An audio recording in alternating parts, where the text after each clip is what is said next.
So apart from getting my account monetized, one thing that I've researched on is how Barcelona, a club that have openly declared that they are bankrupt, have gone ahead to sign every player and have managed to piss Chelsea and Bayern Munich off.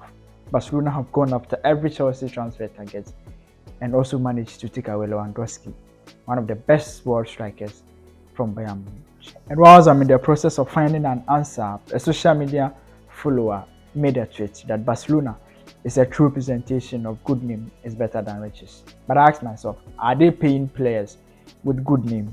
Not at all. It's not as if they go to clubs and say, or they go to clubs and knock that, hey, give me your best player and I'm going to pay you with good name. They don't do that. They manage or end up paying players with cash. But where are they finding those cash from? How could they, with a salary limited set by La Liga of negative 144 million euros, chase so many players and at such cost? And why would the league even allow them to do that? How can a club described by their own vice president as clinically dead when they took over from the regime that's led them to where they are now?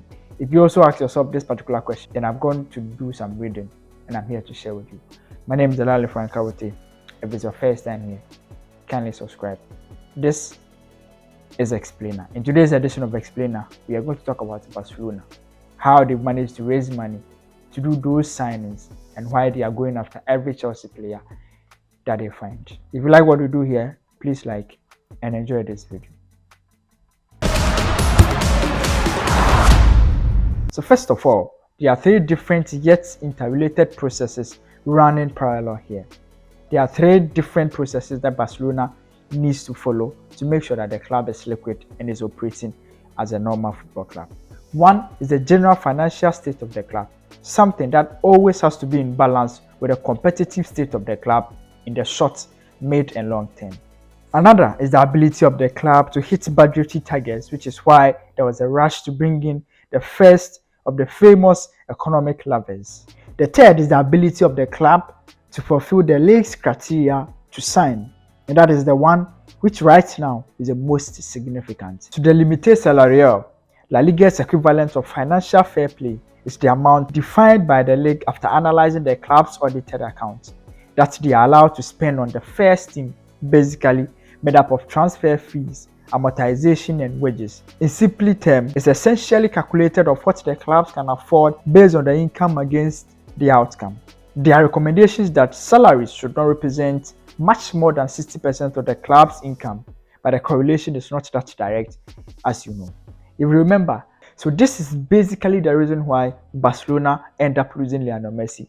And this is also the reason why Barcelona last season struggled to sign a lot of players, and even when they sign the players, they struggle to register them. The limité salarial is basically La Liga's style of financial fair play, where at every season or at the beginning of every season, they audit the club's account based, i.e., money that comes in the club from sponsorship, jersey sales, merchandise, like every aspect that the club manages to raise money. They compare it, they audit it, and they compare it to your spending and give you a specific amount of money that you can spend as a club. And they've been doing that for every club. One thing about that policy is that unlike other financial fair play rules where you commit the crime and you're later punished, like the UEFA financial fair play rule, where they pretend to punish clubs, but they actually, you know what I mean. The La Liga's limité salarial is not like that. It is believed, or it is rumored, that it uses a computerized system. It's an app where you are supposed to register your players. So if you are giving, let's say, 200,000, or if you are giving £2 million or 200 million euros to spend on player transfer or on salary per season, and you end up signing players that their salary are more than that, because it's a digital and automated system, you are not even allowed to register. It is believed that you use an app to register your players. So Barcelona were not even able to register players, or every club that goes above the specific amount of money that La Liga has given them to spend. I don't mean like in cash, like based on their books, the amount of money that they can spend on player sales. Immediately your expenditure go past that particular amount, you can't even register a player at all.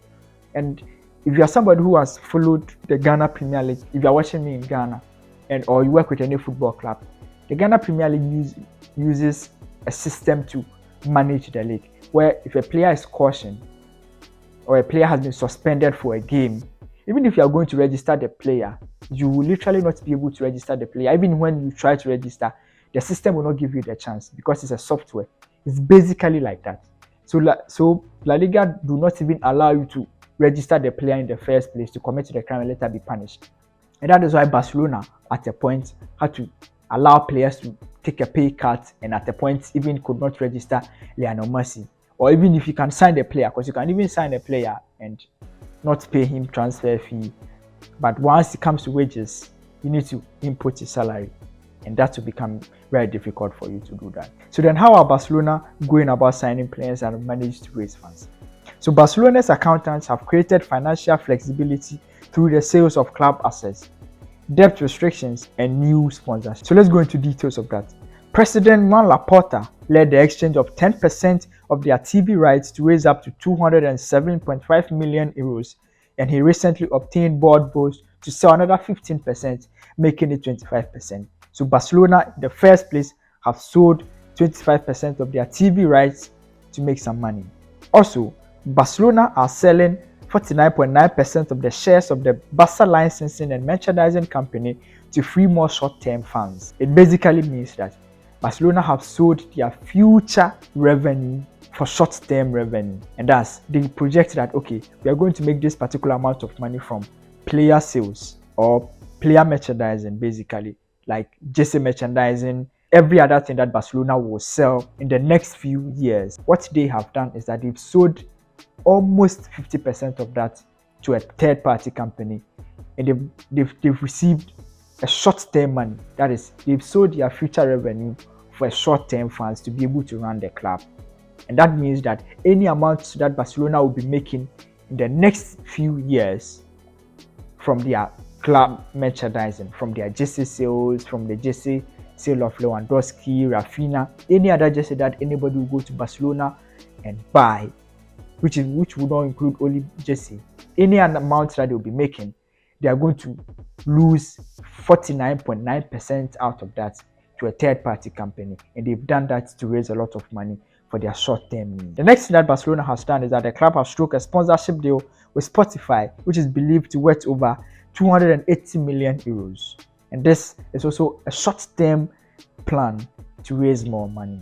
Their debt has reportedly been restricted with a 10-year 595 million euros, replacing all short-term dues to avoid a 1-year deadline to pay off full amount. They've also did the basic thing, which was bringing them a lot of problem. That is salary. They were just literally handing out high salaries to players left, right, center. But in the past few years, they've managed to get rid of Filippo Coutinho. They've also gotten rid of Antoine Griezmann, Samuel Umtiti, and also tried everything possible to give Dembele a better contract that will not put a lot of pressure on the club. They are also doing everything possible to get rid of Franklin Jr., but it looks like it's going to be a difficult one for them. But let's see what will happen after that. Also, Camp Nou renovation could eventually create additional revenue. Barcelona will play at the city's Olympic Stadium during the 2023-2024 season, whilst the famous ground is given an upgrade. Capacity will reportedly be increased from 99,000 to 110,000. The shuffling, just kicking, has shaped a few years into the future. Sales of current assets such as club licensing and merchandising will free up cash. However, it will mean that Barcelona will be losing potential future funds. But in depth like this, when you're in moments like this, trust me, this is the best offer that you can get. Now, as we've talked about the things that Barcelona have done to raise funds, let's talk about the criticism and what people have said about the club. But to be fair, I think Barcelona are in a situation that might be similar to that of the prodigal son. If you remember the story of the prodigal son, where the son went to the father and said, "Give me the share of the inheritance and let me use it today." However, in this particular situation, it will be dependent on how Barcelona will spend the money that they will be making recently and how they'll be able to generate more funds to sustain the club in the near future. I also ask, why should you wait for a club to collapse when you can sell some few assets to solve today's problem? If Barcelona had the money they had this summer I don't think they'll be losing Lionel Messi, which is one of their biggest assets in the last few years. Clearly means that Abanda how Emma Krama in Kanipa. That's tree if you don't understand tree. It means that the no, too much tree is not good like that. It basically means that there will not be, there cannot be, forget it. I can't explain, forget it. Honestly speaking, it is not as if they are doing something so bad.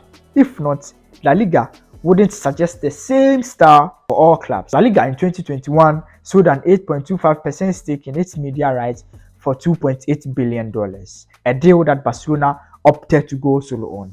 So the truth is, the full effect of Laporta's economical revival plan, which is selling lovers, raising money from partnership and sponsorship and innovation, and also selling merchandising and other assets of the club.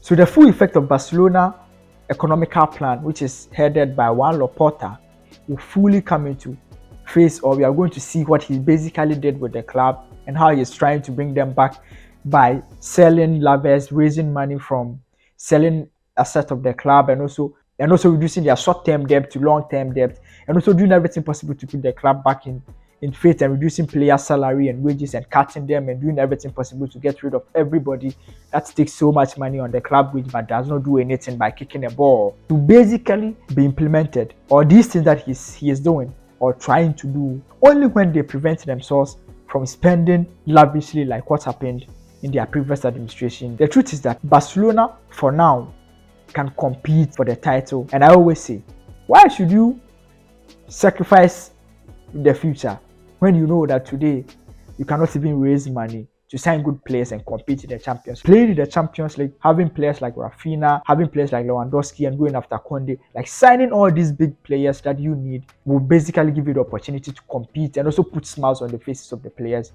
and the fans. The most important thing is that fans are going to be happy because the club will now have higher quality players. When they play against Real Madrid in the preseason, they played a brilliant football, and they are one of their recent signings. Rafinha managed to score a brilliant goal. So what it basically means is that Barcelona, after raising all this money, the important thing is how they are going to prevent spending lavishly and handing out contracts to players anyhow. But at the end of the day, fans are going to see their Barcelona back to the big days. Possibly, I've heard Juan Laporta discussing that he wants to bring Lionel Messi back to Barcelona. It basically means that he now has money and he has balanced his book for the first time in so many years.